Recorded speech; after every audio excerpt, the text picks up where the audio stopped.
Hello, I'm Tara Brabazon. I'm the Dean of Graduate Research at Flinders University, and welcome to Vlog 48, Pinterest for Postgraduates and Academics.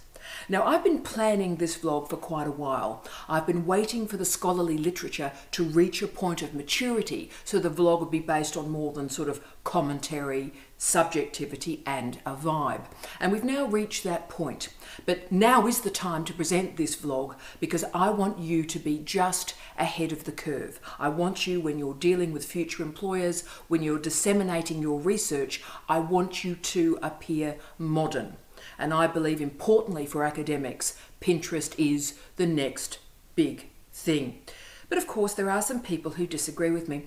For example, my wonderful executive assistant, Dr. Sam Fransway, a big hi to the Sam. Sam said to me over the last few months when I've been developing up research for this vlog, he said to me, Tara, Pinterest, isn't that a chick thing? Now, Sam is actually, or in fact he was, quite accurate. Pinterest was a place where remarkable, astoundingly talented women would share their expertise with craft. So we'd see remarkable work in macrame, in quilting, in crochet, in mosaics. So basically these women were so terrific that the rest of us simply lost the will to live. I started to doubt my capacity to be a proper woman because clearly I couldn't ice cakes properly, I wasn't able to knit or indeed manage felt and a glue gun. Clearly I was a failure as a woman. But Pinterest is changing and has changed radically in the last 6 to 8 months. So what I want to talk about today is an incredibly important and emerging subsection of Pinterest, and that is Pinterest for academics. So let's start with some definitions. I'm going to try and convince you about why you should open an account today and what you should put on that account. So what is Pinterest? Well, it is a web-based mobile application, and the CEO of Pinterest described it as, quote, a catalogue of ideas, end of quote. This is important. So it's not really a social network. Yes, you can connect with others, but it captures ideas. It captures and preserves digital objects. So what makes it special and unusual in web speak is that it is image focused, particularly born digital objects. It allows us to catalogue and maintain those digital objects. Now, Pinterest hit 100 million users in 2015. So this is not a minoritarian web-based pursuit. This is big, this is emerging, and yes, it's growing. So what users do is they pin images that they find in their online searches and save them to pin boards. So that's what's called Pinterest. You are pinning your interests. So what happens is the app embeds a little tiny pin in your web browser, and whenever you're on an interesting bit of the internet that you would like to preserve, you simply click it, bang, and you are able to take that image and save it to a named pin-up board. This means you can organize your visual world, your images, to suit your purposes, right?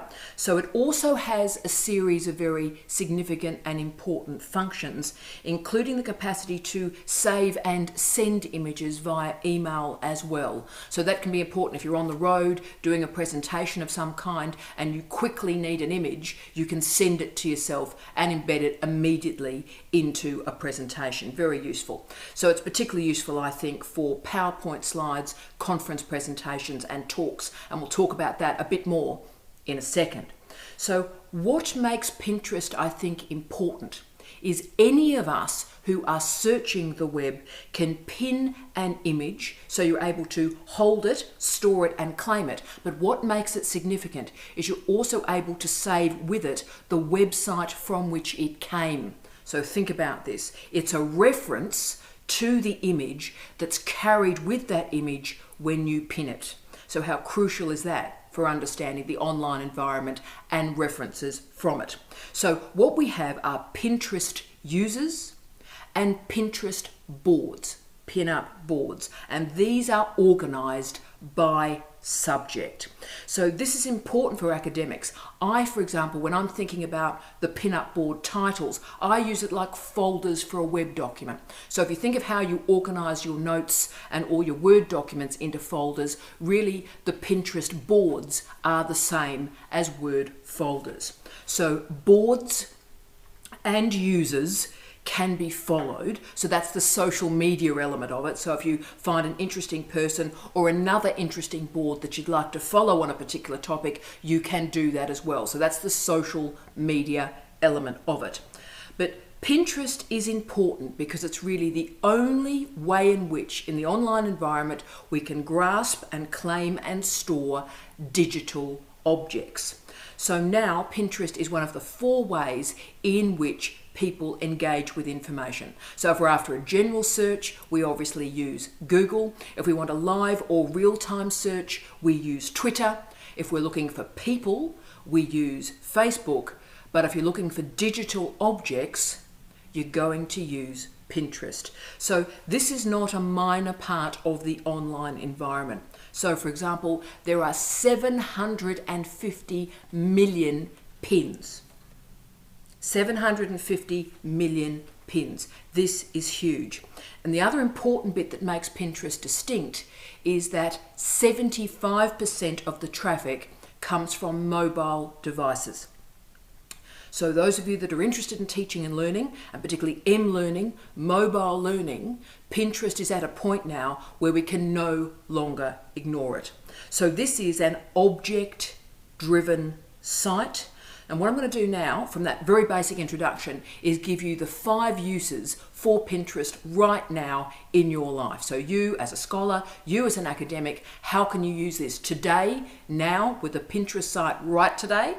Let's get into it. So the first way in which I think academics can use Pinterest is to assemble pin-up boards around keywords of your thesis. So what I would advise is pick the 5 key keywords or ideas or concepts in your thesis and the 5 key scholars in your thesis, and name boards after each of those ideas and each of those scholars. And once a week, spend 15 minutes and do a search through Google and Google Scholar for those 5 ideas and those 5 scholars. You'll find articles, you'll find tweets, you'll find real-time changes in research. Also, I find particularly for book reviews, for literature reviews and systematic reviews, Pinterest is fantastic because it allows you to organize the sections of your literature review. So for example, have a Pinterest board for each of the sections of your literature review. The other variable which I would recommend if I was doing my PhD right now, I would have a Pinterest board for each of my chapters. So as you find something in real time, or a friend of yours, for example, sends you a link via Facebook, for example, or Twitter, you're able to save that for future use. So you've got the reference and you've got the image. Incredibly important. So this means that you start to deal with the web in a much more organic way that's dealing with refereed and unrefereed sources, and the mix in your bibliography adds a lot of spice and juice. And as an examiner, I'm quite interested now in finding a diversity of sources in students' bibliography. One other variable you might like to consider is a lot of academics like me are also now on Pinterest. So if you've got fantastic scholars that you're really interested in, you can follow them and follow their boards. So that could also be important for you. Right, so that's one reason to get onto Pinterest today. What's the second one? Well, popular cultural source material. Now it breaks my heart really. You know, I left for England from Australia 15 years ago, and when I left, popular cultural studies was really big in Australia. Lots and lots of students were doing work on popular culture.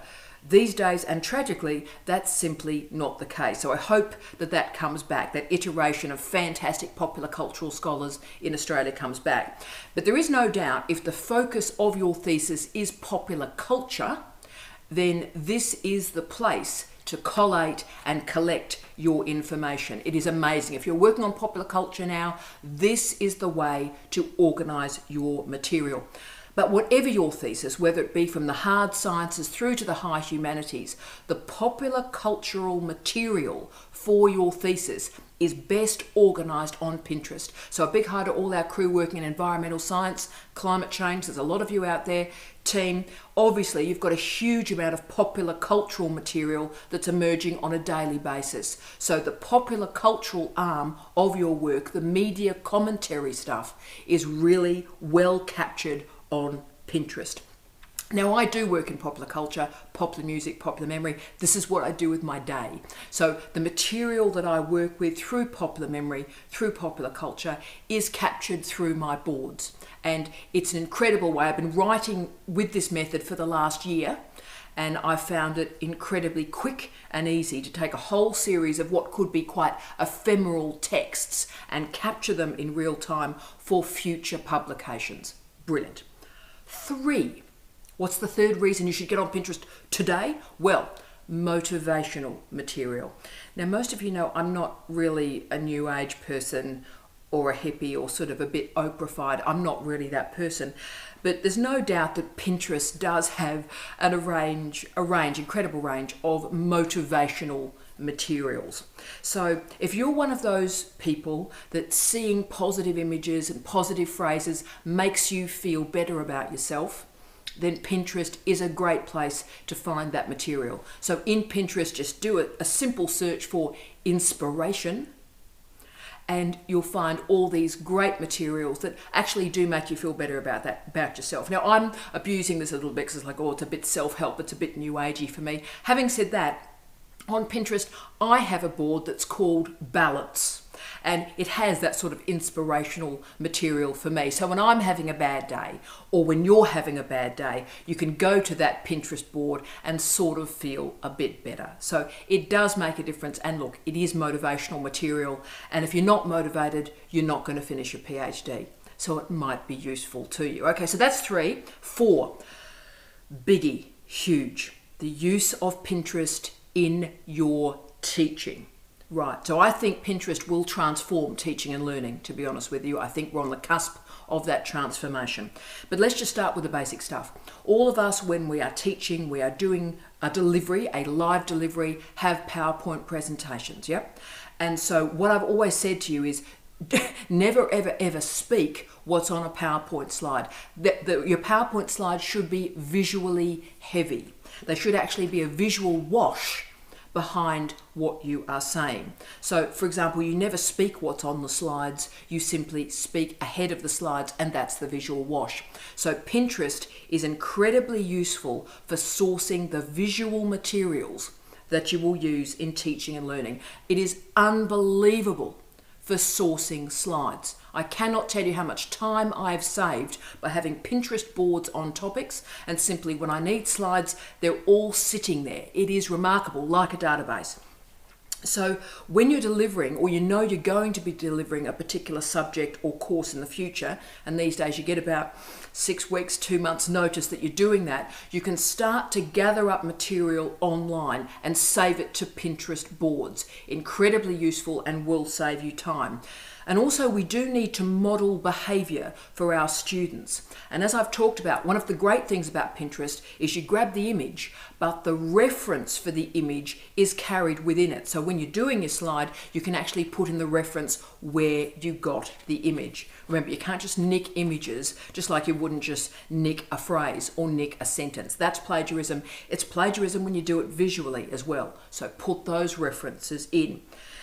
Can I say Pinterest is also incredible in creating reading lists. So you're able to pin key videos, key images, key articles to a particular board. So say I was teaching Introduction to Communication.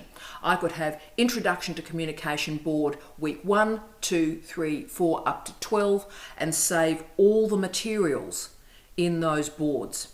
And why that's so useful. Remember what I said early on? What makes Pinterest interesting is 75% of the traffic is via mobile devices. So while our learning management systems are not handling the mobile phone terribly well, or small tablets, Pinterest is.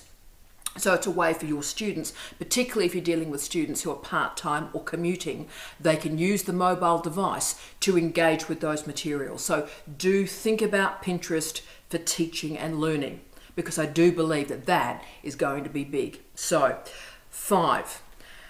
The 5th reason I think you should get Pinterest today is actually the most important. And the 5th reason is create a named board. This is the most important tip. So what I'm suggesting is create a pin-up board, a Pinterest board named after yourself. So the Tara Brabazon board, the Marie Meredith board, the Mike Tyrrell board, call it after yourself. And on that Pinterest board, I want you to save every single mention in the press, every article that you've ever produced. If you do a podcast, if you do a vlog, save everything to that board. So Michelle, I was thinking about this particularly for you. Do you remember when you did that great conference last year and you got pictures with the keynote speaker and all sorts of publicity for your research? Well, for me, Michelle, you need a Pinterest board and save all of that born digital rich material. Save those digital objects. You can then link that to your CV and people can see your work. So while I think Pinterest was known for its pictures of kittens and its pictures of cupcakes, it is now transforming. It can be and should be used for research, sharing opportunities.